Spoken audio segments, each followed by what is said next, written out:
வணக்கம். விஜய் ரசிகர்கிட்ட நான் ஒன்று சொல்லணும். விஜய் இப்போ நடிகர் கிடையாது, உங்க தலைவர் கிடையாது. அவர் ஒரு அரசியல் கட்சி தலைவர். அரசியலுக்கு வந்துட்டாரு. இப்போ எதுக்கு இதெல்லாம் சொல்றேன்னா, நீங்க எதுவும் பர்சனலா எடுத்துக்கூடாது, எதுவுமே எடுத்துக்கூடாது, புரியுதுங்களா? விஜய் அரசியல் கட்சி ஆரம்பிச்சிட்டாரு. அவர் ஒரு அரசியல் கட்சி தலைவர். அவர் நாங்க விமர்சனம் பண்றாங்க வெளியே. நான் அவங்கள சுட்டி காட்டி பேசுறேன். நான் ஒரு விஜய் ஆதரவாளன். விஜய்க்காகத்தான் நான் இதுவே பண்றேன், எல்லாமே பண்றேன். ஆனா வெளியே விஜய் விமர்சிக்கிறாங்க. அதை நான் எடுத்து சொல்றேன். அதனால பர்சனலா எடுத்துக்கூடாது, சீரியஸா எடுத்துக்கணும். வீட்டுக்கு போய் அதெல்லாம் எதுவும் தப்பான முடிவு எடுக்கக்கூடாது, சரிங்களா? இன்னைக்கு நம்ம விஜய் பத்தி பார்க்க போறது, வேலூர்ல அவர் பேசியிருந்தாரு. போன மீட்டிங்ல அவர் உறுதிமொழி எடுத்தாரு. இந்த வாட்டி உறுதிமொழி ஒரு படி மேல போய் லாஸ்டா ஒன்னு சொன்னார்.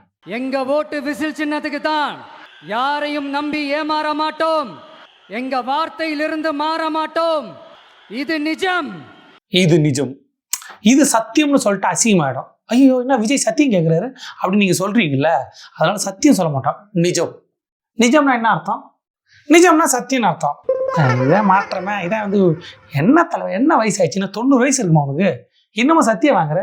பெரியார கொள்கை தலைவராக வச்சுக்கின்னு மூட நம்பிக்கை வாழ்த்துன்னு சத்தியம், இது நிஜம். அவர் ஏன்ப்பா சத்தியம் வாங்கினாரு? நிஜம் தானே வாங்கினாரு. இனிமே சத்தியம் கிடையாது. விஜய் ரசிகர் டிவிக்கு தொண்டர்லாம் நிஜம் பண்ணு, சத்தியம் பண்ணுன்னு கேட்க மாட்டாங்க. நிஜம் பண்ணு, நிஜம் பாக்கு, அப்படிதான் இருக்குது. நிஜாமா நிஜம், சாரி. ஒரு குட்டி கதையிலேருந்து ஆரம்பிப்போமா? குட்டி கதை, அருமையான குட்டி கதை. அவ்வளோ அசிங்கமான குட்டி கதை இது நான் கேள்விப்பட்டதே இல்லை. ஒன்றும் இல்லை, இந்த ராமராஜ் ஒரு படத்தில் செண்பகமேன் பால் கறப்பார்ல, அதில் ஒரு காளமாடு வந்துடும். அதாவது ஊருக்குள்ளே இது ஜல்லிக்கட்டுலேயே ஞாபகம் இல்லை. இவர் பாட்டு பாடியே அதை தடவி கொடுத்து சமாதானம் ஆக்கி அப்படி பண்ணுவார். அந்த கதையை இப்போ நியூ ஏஜுக்கு மாற்றி 4 ரோடு கொண்ட முனை, அந்த முனையில் ஒரு தோணை, அதாவது அந்த முனையில் ஒரு மாடு நிற்குது, வெறி கொண்டு நிற்குது, மண்ணை சீக்குது, கொம்பாட்டுது, இதை இப்படி பண்ணுது, அப்படி எல்லாம் பண்ணி நிற்குது அந்த கதையை. ஏன்னா அவர் சொல்கிறது போர் அடிக்கும், நான் சொல்கிறது அதோட போர் அடிக்கும். போருக்கு போர், ஒரே போட்டி, 2 பேருக்கு நடுவில் போட்டி. எனக்கு அவருக்கு நான் கதை சொல்கிறதில்ல. இதுமாரி மாடு நிற்குது, நான் ரோட்டில் நிற்குதுப்பா, அப்படி முறைக்குது எல்லாரையும். நான் முட்டை போகிறேன்னு எல்லாரும் அடக்க பார்க்குறாங்க, அடக்க முடியல. அடக்குனா தானே அடுத்தது புது கதையில் டெக்னாலஜி வளர்ந்த பிறகும் ஜல்லிக்கட்டு மாடு ரோட்டில் வருது. அதை ஒருத்தன் அடக்க வரான். யார்? ஒரு சின்ன பையன், க்யூட்டாக ஸ்மார்ட்டாக பேக்கெட்டில் கை விட்டு சொரிஞ்சினே வரான். அதாவது பேக்கெட்டில் கை விட்டுன்னு வரான் ஸ்டைலாக. இல்லை தலைவா, பேக்கெட்டில் கை விட்டு தானே 2 பாக்கெட்லையும் கையை விட்டுக்கிட்டு ஸ்டைலா கெத்தா வரான், பேக்கெட்ல கை விட்டுன்னு. அவன் என்ன பண்றான்? ஒரு ஸ்டெப் எடுத்து வைக்கிறான், ஒரு ஸ்டெப் முன்னாடி போறான், இன்னொரு ஸ்டெப் எடுத்து வைக்கிறான், இன்னொரு ஸ்டெப் முன்னாடி போறான், இன்னொரு ஸ்டெப் எடுத்து வைக்கிறான். அடடா, 3 ஸ்டெப் முன்னாடி போயிட்டான்பா. அப்புறம் பாக்கெட்டுக்குள்ள மறைச்சு வச்சிருந்த 2 புல்லு கட்டு அத அந்த காலை கிட்ட காட்டுறான். பேக்கெட்ல கை விட்டு 2 புல்லு கட்டா, புல்லு கட்டு இவ்வளவா இருக்கும்? என்ன மாடு வயிறுனா இத்தணும்டா? இன்னும் ஒரு புல் எடுத்து போட்டால் மாடு வயிறு ரொம்பிடுமா? பேக்கெட்டில் கை விட்டு புல்லு கட்டு எடுத்துட்டானா. புல்லு கட்டு, வாழ்க்கையில் புல்லு கட்டை பார்த்ததே இல்லை. புல்லு கட்டு மொத்தமான ஒரு படம் தெரியுமா தெரியாதா? அந்த படத்தையாவது பார்த்துருப்பீங்க, அது தெரியும். படம் பார்த்தீங்கன்னா ஒரு ஆர்டிஸ்ட்டு புல்லு கட்டு பார்த்ததில்ல. புல்லு கட்டு இவ்வளோ இருக்குங்க, மாடு இவ்வளோ புல்லு கட்டு, இதுக்கு மேலே கொடுத்தா சாப்பிடும். பேக்கெட்டில் கை விட்டு புல் எடுத்துருக்கான்.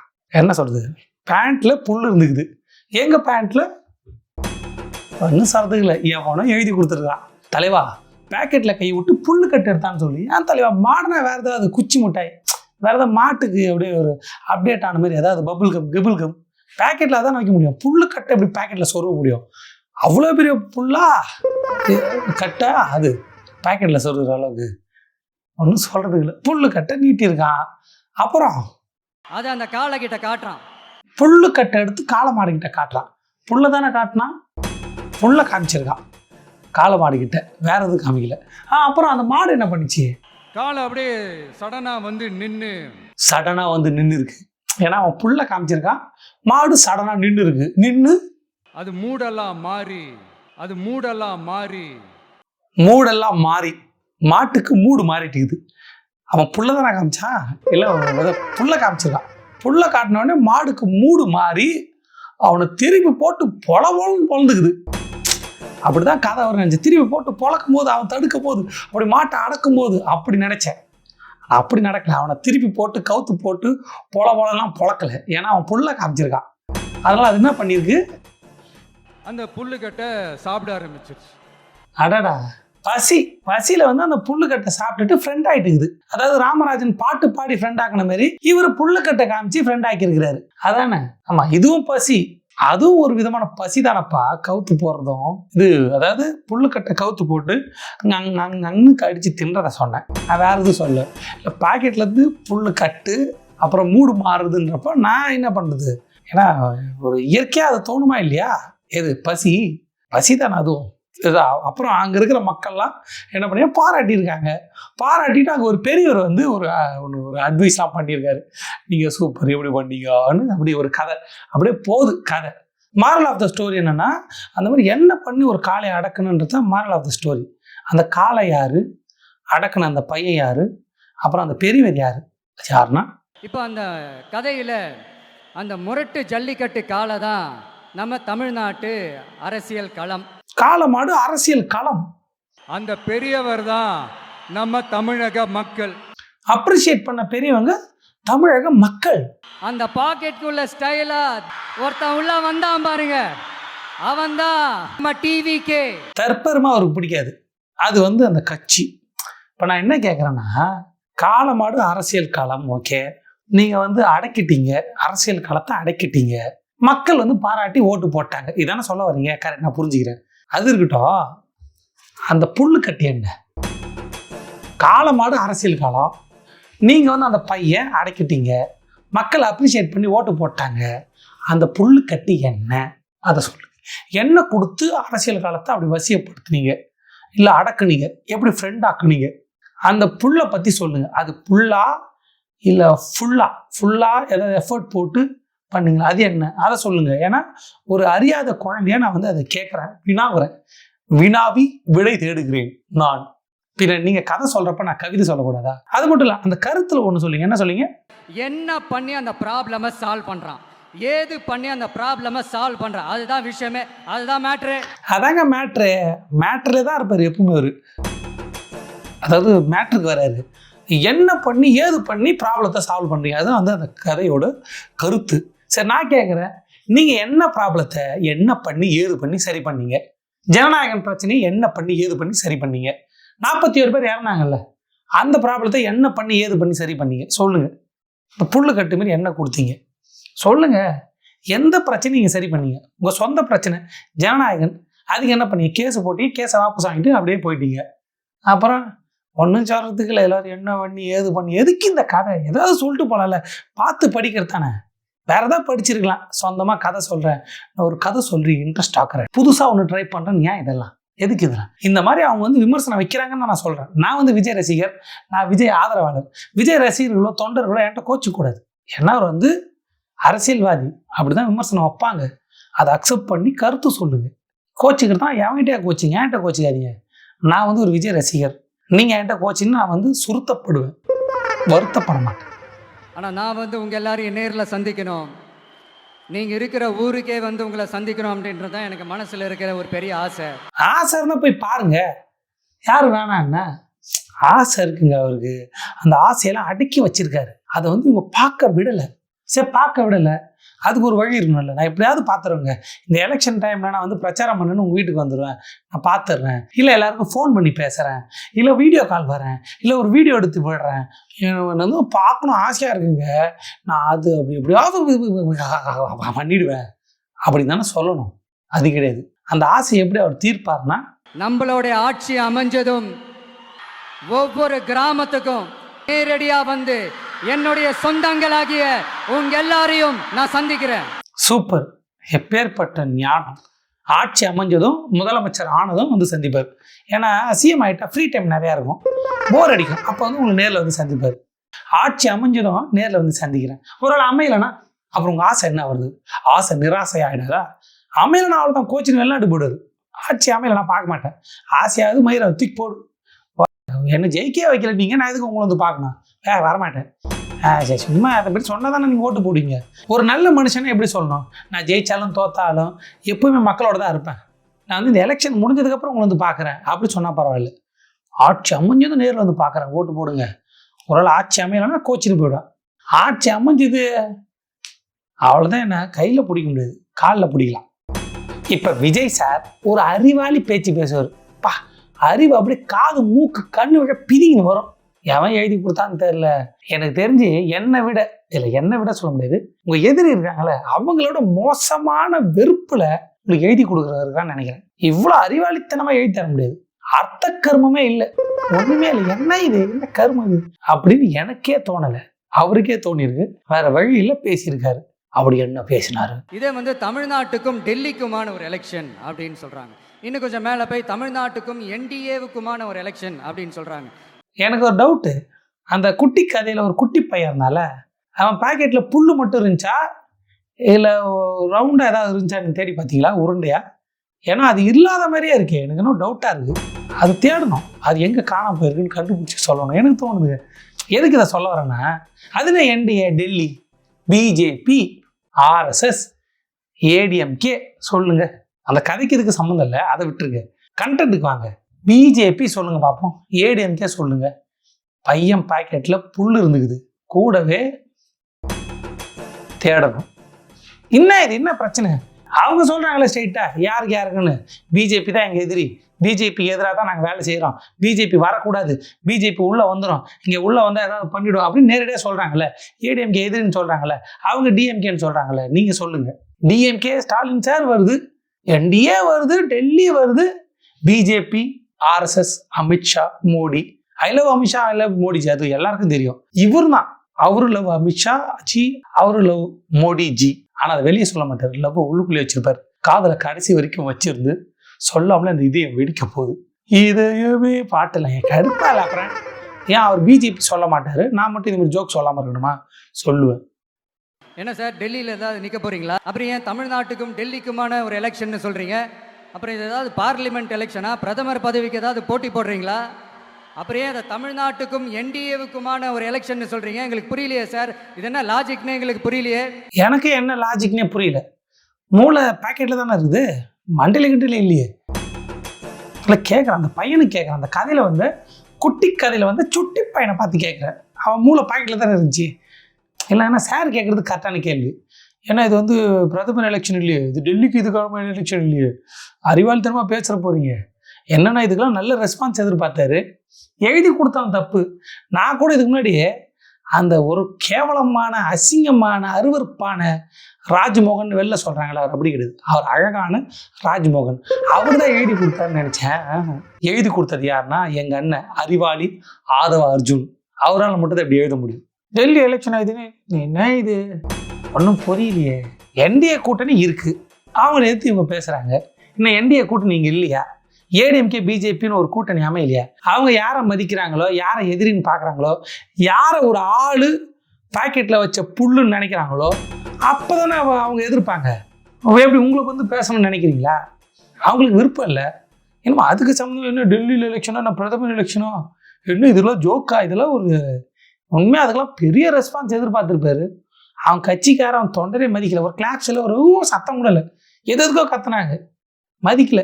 ஏன்னா அவனுக்கு புரியல என்ன இவர் என்னென்ன பேசுகிறாருன்னு. அவனே அப்படியே யோசிச்சு அப்படின்னு திரும்பிட்டாங்க. கடுப்பா இல்லை, சூப்பராக இருக்குது. விஜய்க்கும் ஸ்டாலின் சாருக்கும் நடக்கிற போர் நல்லா இருக்குல்ல கேட்கறதுக்கு. யாரும் சீரியஸாக எடுத்துக்காதீங்க, சும்மா அப்படியே கடந்து போயிடுங்க. இந்த வாட்டர்மெலன் ஸ்டார் நான் நடிப்பு அரக்கன், நான் விஜய்க்கு மேலேன்னு சொன்னால் எப்படி எடுத்துப்பீங்க? அந்த மாதிரி தான், சீரியஸாக எடுத்துக்காதீங்க. ஏன்னா அந்த வாட்டர்மெலன் ஸ்டார் ஜோக்கு ஆல்ரெடி போட்டாங்க. இருந்தாலும் இதுக்கு என்ன போடணும்னு தெரியல. எனக்கு வருமான போர் என்னங்க?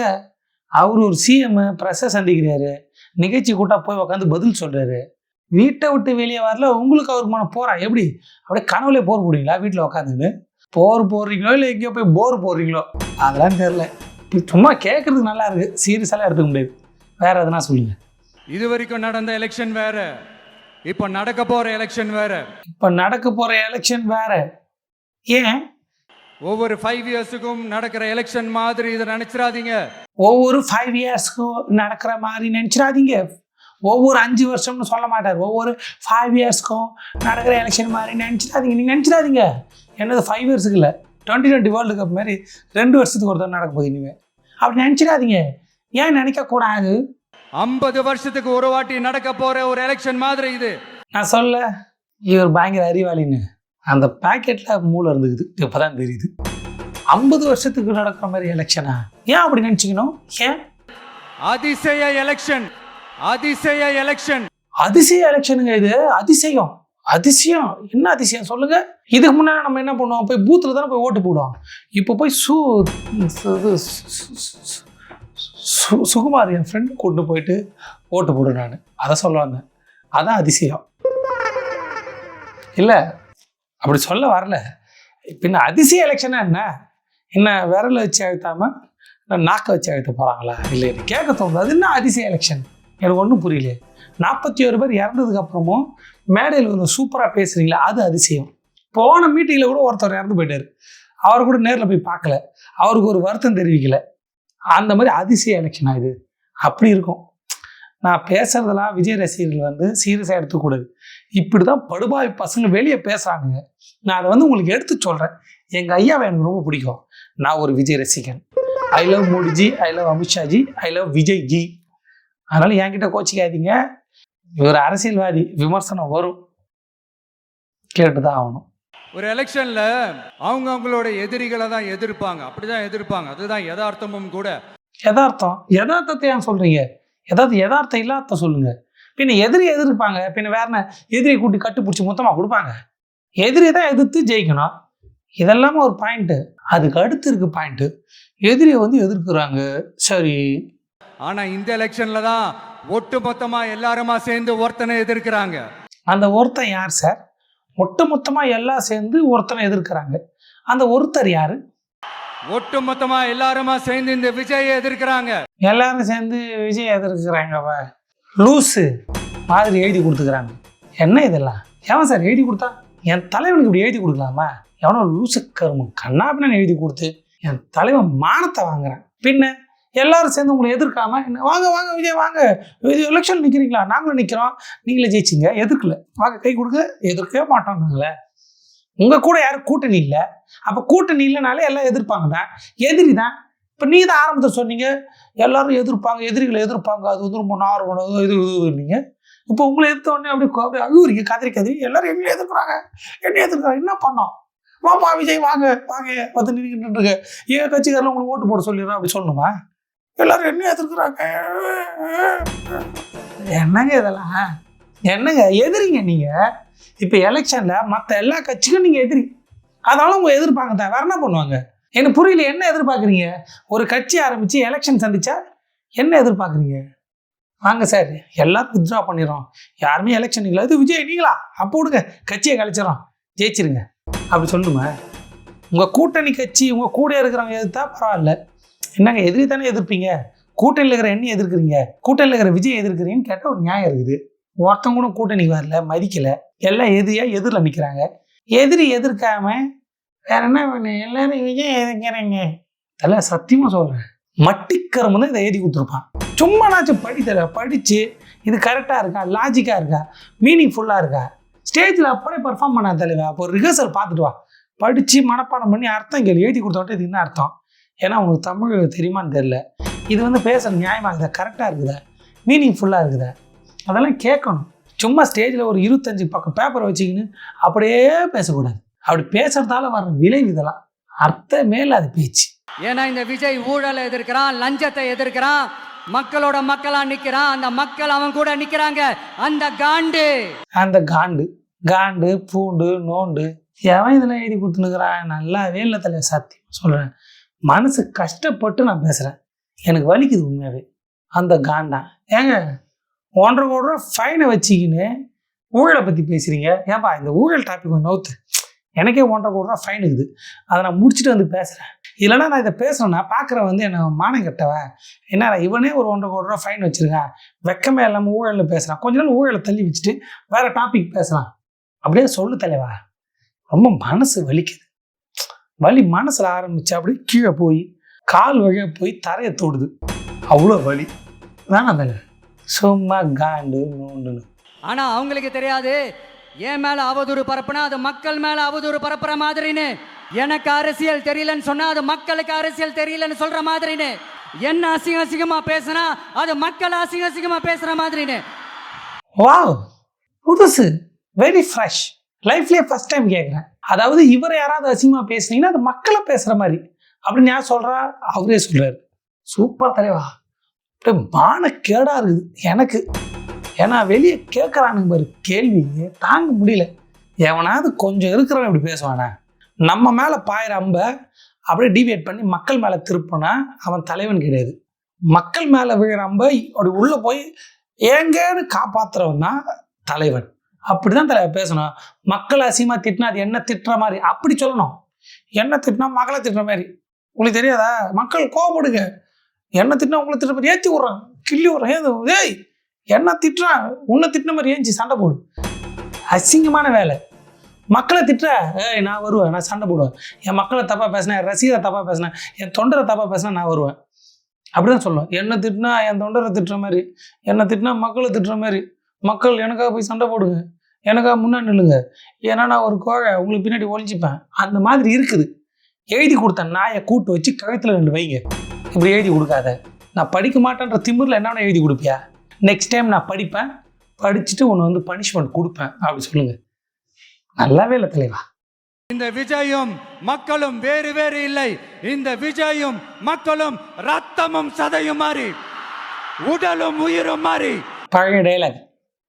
எவனோ பழுத்த பழம் எழுதி கொடுத்துக்கிறான். சும்மா புதுசாக சொல்லுங்க. ஜெட்டியும் கிளிப்பும் மாறி. என்ன ஜெட்டியும் கிளிப்புனா, ஜெட்டி அழைச்சி போடுறப்ப கிளிப்பு போட தான் நிற்கும். கிளிப்பு எடுத்துட்டா ஈரத்தில் கீழே வந்து மண்ணாயிடும். அப்புறம் 300 வாட்டி அழைச்சணும், அப்புறம் மறுபடியும் காய போடணும், அப்புறம் கீழே அலசி ஜெட்டி கிழிஞ்சிடும். அப்போ ஜெட்டியும் கிளிப்பும் எவ்வளோ முக்கியம். அந்த மாதிரி புதுசாக சொல்ல. இதெல்லாம் பழைய. No comments. சென்சிட்டிவான சென்டிமெண்ட். அது சென்சிட்டிவான சென்டிமெண்ட். சென்சிட்டிவான சென்டிமெண்ட். எவ்வளோ பவரே இல்லாத டைலாக் தெரியுமா? பவரே இல்லை தலைவா. எவ்வளோ முக்கினாலும் வரல. சென்சிட்டிவ் வரலை. இரு தலைவா.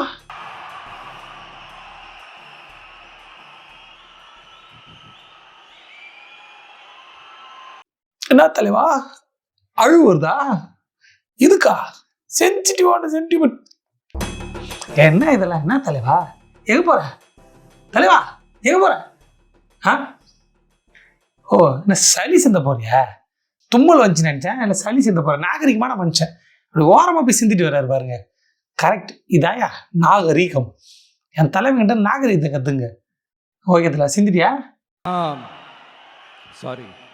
சாரியா? சாரி எங்ககிட்ட சொல்லா தலைவா? அந்த வேன் டிரைவர்கிட்ட சொல்லுங்க. சிந்தும் போது அவங்க மேலே பட்டுக்குது, அவர்கிட்ட போய் சாரி சொல்லிட்டுவாங்க. என்னத்துல இதுக்கு சளி சிந்தத்துலாமா சாரி? சே, பெரிய மனுஷன் நிரூபிச்சுனே இரு தலைவா.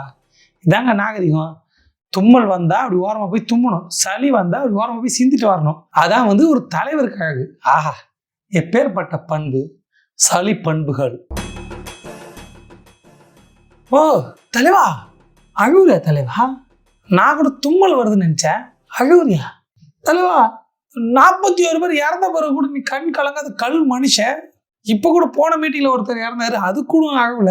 அந்த 41 பேர்ல 1.5 வயசு குழந்தை, நிறைய சின்ன பசங்க கொடூரமா இறந்து கிடந்தாங்களே, அப்போ கூட அழுவலையே. சென்டிமெண்டா அதுக்கா அழுகுற? ஒரு மனுஷன் எதுக்கு அழுகுறாரு, எதுக்கு சிரிப்பாருன்னு கண்டே பிடிக்க முடியல. உண்மையா 41 பேர், ஒருத்தர் 2 பேர்ல 41 பேர் உங்க ரசிகர்கள், உங்க தொண்டர்கள், உங்களை பார்க்க வந்தவங்க அழுவல. வீடியோ போட்டு சிஎம் சார் நீங்க அதுலயாவது அழுதுருக்கலாம். இல்லை தலைவா, மரியாதையே போயிடுன்னு நினைக்கிறேன்.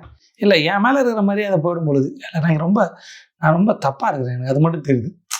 மக்களை நேசிக்கிற விஜய் வேணுமா, மக்கள் விரோத ஆட்சி நடத்துற ஸ்டாலின் சார் வேணுமா? இதெல்லாம் டவுட்டு. ஸ்டாலின் சார் தான் வேணும். இல்லை என்னங்க, எங்களுக்கு வந்து விஜய் சார் வேணாம், எங்களுக்கு மோடி ஐயா தான் வேணும். ஏன்னா 2 பேரும் ஒன்று தானே. அவருக்காகத்தான் நம்ம எல்லாரும் இருக்கோம். என்ன தப்பாக தான் சொல்லுங்க. எனக்கு மோடி ஐயா தான்ப்பா. மோடி ஐயா, விஜய் ஐயா 2 பேரும் ஒன்று தான். ப்ரெஸ் மீட் அவரும் கொடுத்ததில்ல, இவரும் கொடுத்ததில்ல. அவரும் ஸ்டேஜில் அழுதாரு, இவரும் அழுதாரு. அவராது ஏதாவது கொஞ்சம் கனெக்டபுளாக அழுததான் எனக்கு தோணுது. ஆனால் இவர் தான் சென்சிட்டிவான சென்டிமெண்ட்னு அழுதாரு. ஒரு படி மேலே போயிட்டார் எங்கள் ஐயா மோடி ஐயா இந்த விஷயத்தில். அதனால எனக்கு வந்து மோடி ஐயா தான். யார் என்ன சொன்னாலும். என்ன தலைவா? Proof. This is the proof. எதுக்கு? எல்லாரும் தற்குறின்றதுக்கா? இல்லை, எல்லாரும் தற்குறின்னு சொல்கிறத எதிர்த்து அறிவாளின்னு ப்ரூவ் பண்ணதுக்கா? என்ன ப்ரூஃபை கொடுத்தீங்க? ஒன்றும் புரியலையே. ஒரு குட்டி கதை. அந்த குட்டி கதையை இந்த ராமராஜர் படத்தில் அதுலேருந்து உருவி பாட்டுக்கு பதிலாக புல்லு, அது புல்லு கட்டு பாக்கெட்லேருந்து லாஜிக் ஆயிடுச்சு, அதுவே அவுட்டு. அப்புறம் தும்மல் வர மாதிரி மூஞ்சி வச்சுட்டு போய் சளி சேர்ந்துற மாதிரி அழுதுட்டு வந்தீங்களா, அதுக்கா? அது ப்ரூஃபா? என்ன ப்ரூஃப்? என்ன திசேஷம்? சாரி முடியல. அப்புறம் ஏன் சார் கரூர் விஷயத்துல ஏன் மேல பழி தூக்கி போட்டீங்க? இல்லை, நான் கேட்குறேன், நீங்கள்லாம் மனுஷன் தானே? விஜய் ரசிகர்கள், டிவிக்கு தொண்டர்கள், இல்லை கேட்குறேன், மனுஷன் தானே? யாருங்க உங்கள் மேலே பழி தூக்கி போட்டா? இந்த வீடியோ பார்த்தீங்களே, ஒரு வாட்டி பாருங்க. எந்த ஒரு அரசியல் கட்சி தலைவரும் தன்னோட தொண்டர்களும் அப்பாவி பொதுமக்களும் இறக்கிறத எப்பொழுதும் விரும்ப மாட்டாங்க. எனவே சோகமும் துயரமும் சூழ்ந்திருக்கக்கூடிய இந்த நிலையில் பொறுப்பற்ற முறையில் விஷமத்தனமான செய்திகளை தவிர்க்கணும்னு கேட்டுக்கிறேன்.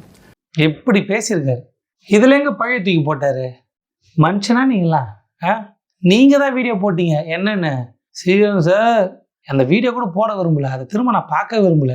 சிஎம் சார் என்ன பழைய, நீங்கள் தான் பழைய தூக்கி சிஎம் சார் மேலே போட்டீங்க. ஆனால் அவர் யாராவது இப்படி நடக்கணும்னு விரும்புவாங்களே? உங்களை தான் சொல்கிறார், உங்களைத்தான். எந்த அரசியல் தலைவராவது இப்படி ஆகணும்னு நினைப்பாங்களே? அவர் அப்படி நினைக்கல, யாரும் அப்படி நினைக்க மாட்டாங்க. விஷமத்தனமான கருத்துக்களை பரப்பாதீங்கன்னு சொல்லிட்டு வீடியோ போட்டார்.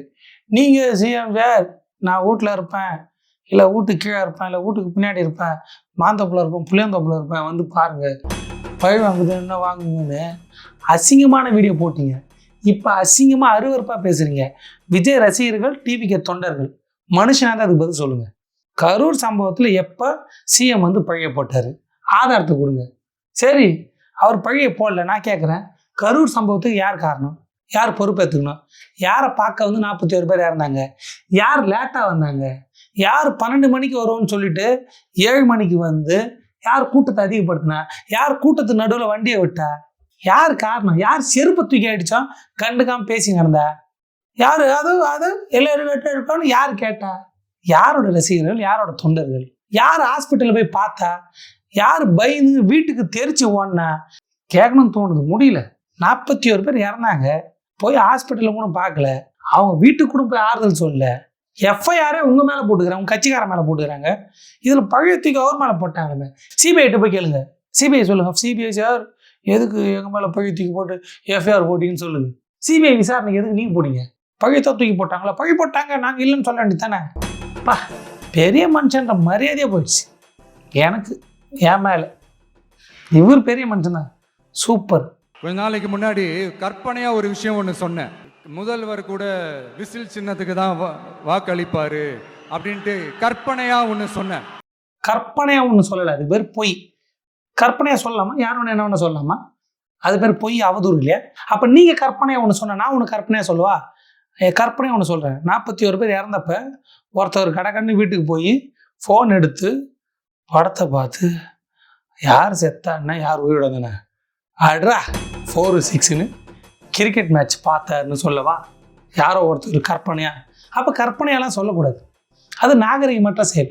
அது ஒரு அரசியல் கட்சியோட தலைவர் ஒரு சிஎம்ஐ பார்த்து கற்பனையாக சொல்லக்கூடாது, அது அவதூறு, பொய். இதில் கற்பனையாக நீங்கள் சொல்லலாம், அப்போ நாங்கள் சொல்லலாம்ல.